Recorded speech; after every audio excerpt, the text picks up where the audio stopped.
Grab your cup. Right now in the US, we are in the middle of Thanksgiving weekend. So we've been celebrating a holiday that maybe some people watching this don't celebrate, but you can relate because any holiday or any day of the week can give you the same experience of joy and grief. So if you don't know me and who I am, you're just coming across me somewhere in your social media. My name is Linda Downey, and I work with women to overcome the pain of past experiences, whether it's recent past or years and years ago, to overcome stress and anxiety so that they can live life joyfully in the way that they want. The picture in the background that you see there is my daughter, and she passed away 5 years ago in 2019. And so for me on Thanksgiving, which was here at my house, there were moments of really great joy, moments of connection and just feeling fulfilled. And there were also moments of very deep grief. There was a time when I went in the other room and I cried hard for 5 minutes. I don't even think people even realized I had stepped out of the room because it was busy here and things were going on. But really deep grief. We had a friend here for dinner, and her daughter was my daughter's good friend when they were very, very little. They were in the same class. And so having her here reminded me of who's not here. And what I want to share about that, because you may be having days of the same thing, right? There's great joy and there's a lot of good things. And then there's also some really hard things that have your heart feel broken at times. What I've learned in my life experience and in the work that I do is to celebrate the contrast of joy and grief without having grief and allowing ourselves to feel it, like going into the other room and crying really, really hard. I didn't try to shove it down. I didn't try to bite my lip and stop it. I allowed it to flow. I didn't have to disrupt the day, but I allowed it to flow. When you can do that, it's the contrast between grief and joy that gives us our richest life experience. It's the contrast. It's not possible to feel great joy if you always block feeling grief or sadness. I think in this culture in particular, people are really uncomfortable with feeling grief. We really don't want to feel it. We avoid it.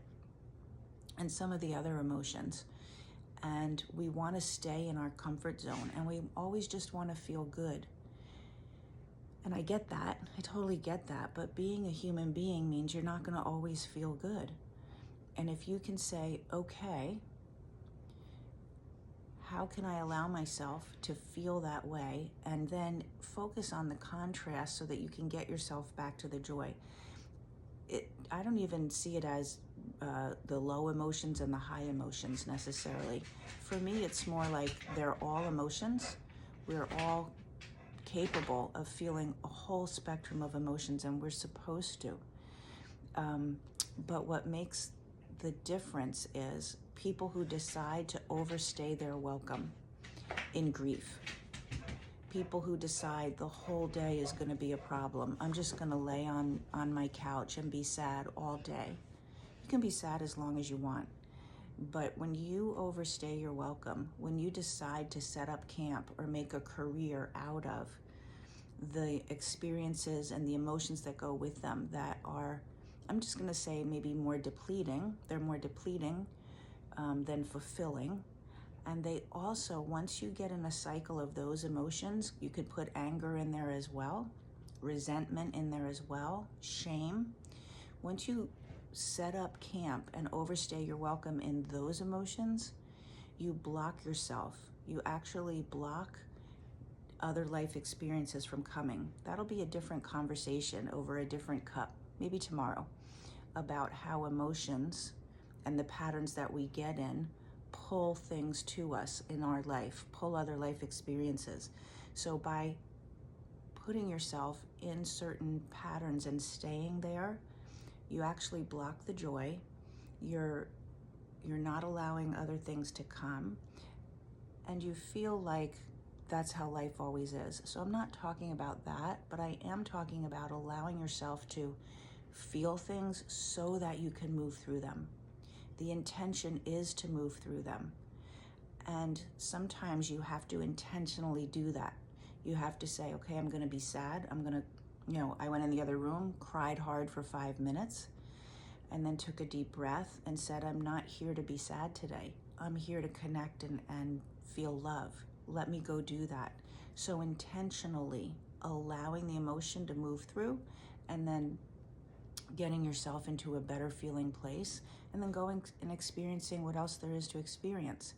Another thing that I want to say is grief and growth go together. Think of them as two sides of the same coin.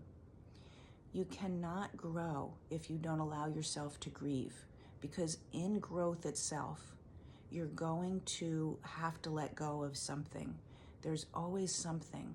If you're interested in growing, there's always something to grieve. It might be a part of your own identity that you're choosing to let go of. It might be a relationship. It might be moving out of a job or a field that you were totally passionate about, but you're going to grow into something new and different. But there's something to let go of. Growth will always include an element of grief in the letting go so that you can grow.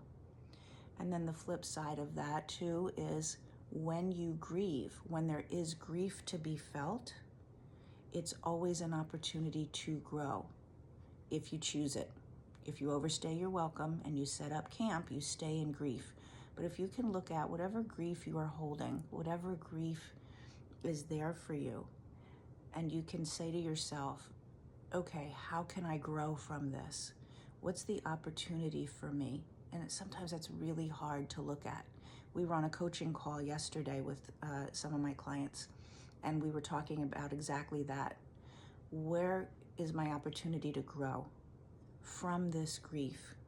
If I choose to see it that way, and I choose to allow myself to move through it, now I've grown. And as a human being, in my opinion, that's why we're here.